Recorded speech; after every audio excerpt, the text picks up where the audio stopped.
और सब कुछ पढ़ा लिखा हो, वो 2.5 अक्षर पढ़ा न हो, प्रेम उसको प्राप्त न हो, तो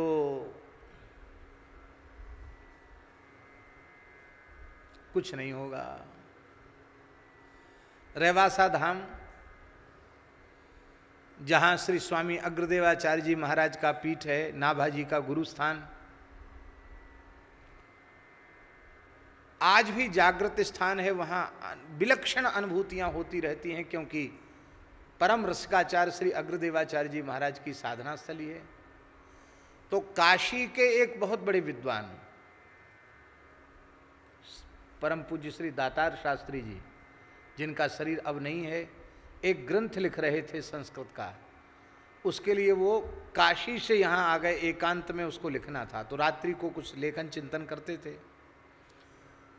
तो एक दिन उनको रात्रि के समय बगीचे में, वो स्थान में जो उसी से लगा हुआ बगीचा है, कुंज भवन है, निकुंज है, सीय मनोरंजनी वाटिका, जहाँ अग्र स्वामी जी मानसी सेवा में रहते थे। तो रात्रि में उनको नूपुर सुनाई पड़े, पाए जेब की रुनक झुनक की आवाज़ के कोई नृत्य कर रहा है, और आवाज़ आ रही है नूपुरों की। वो बेचारे पंडित जी घबरा गए। उन्होंने कहा ये कौन नाचती है। सवेरे उन्होंने रेवासा महाराज जी से कहा कि रेवासा महाराज जी तो उनसे काशी में पढ़े हुए थे, उनका नाम लिया। बोले महाराज आपके यहाँ कोई चुड़ैल रहती है। कैसे? बोले रात को ऐसे ऐसे कोई नाचती है, नूपुर की आवाज़ सुनाई पड़ती है। अब तो उन्होंने कान पर, अरे राम राम गुरुजी आप क्या बोल रहे हैं, आप बड़े भाग्यशाली हैं, नियम से त्रिकाल संध्या करते हैं, इतना भजन करते, इसलिए किशोरी जी ने अपने नूपुर की झुनकार आपको सुना दी। अब आप ध्यान देने द्वारा से। महाराज जैसे ही उन्हें एक ही रात्रि को सुनाई पड़ी थी, जैसे उनके मुंह से निकल गया कि चुड़ैल नाचती है कोई, उसके बाद काफ़ी समय तक वे रहे, बहुत रोए, बहुत प्रार्थना की, लेकिन उसके बाद कोई अनुभूति उनको नहीं हुई। उसके बाद कोई अनुभूति उनको नहीं हुई। विकल भी बहुत हुए, हमसे बड़ा अपराध हो गया। भैया शास्त्र ज्ञान से नहीं, ये तो सोई जाने जे देहु जनाई। यहाँ तो किशोरी जी ने खुद कृपा की थी, ठुमुक ठुमुक चलत चाल जनक नंदनी है, स्वयं अनुभूति कराई थी किशोरी जी ने, लेकिन वे नहीं समझ पाए, नहीं पहचान पाए और वंचित हो गए।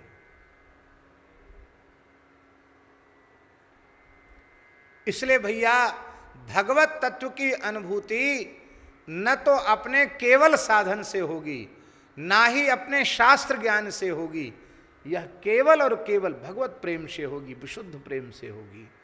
और यह प्रेम न तो हाट में बिकता है, न कहीं किसी दुकान पर मिलता है।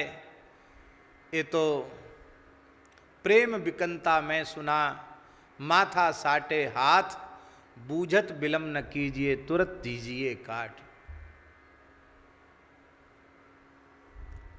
अपना सर्वस्व न्यौछावर करो तो प्रेम मिलेगा। ये प्रेम ही ऐसा तत्व है जिसके लिए मीरा कहती हैं, मीरा जी कहती हैं, मायरी मैंने लीनो गोविंद मोल।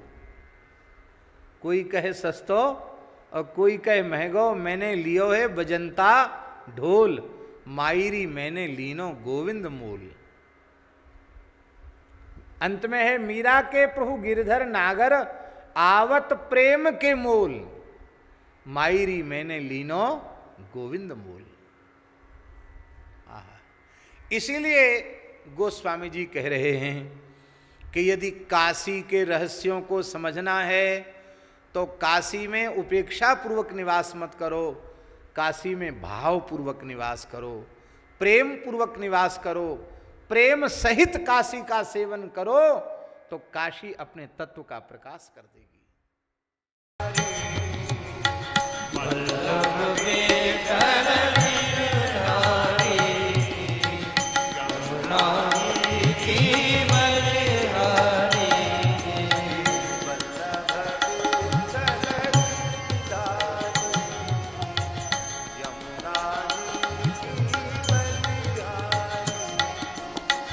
वल्लभ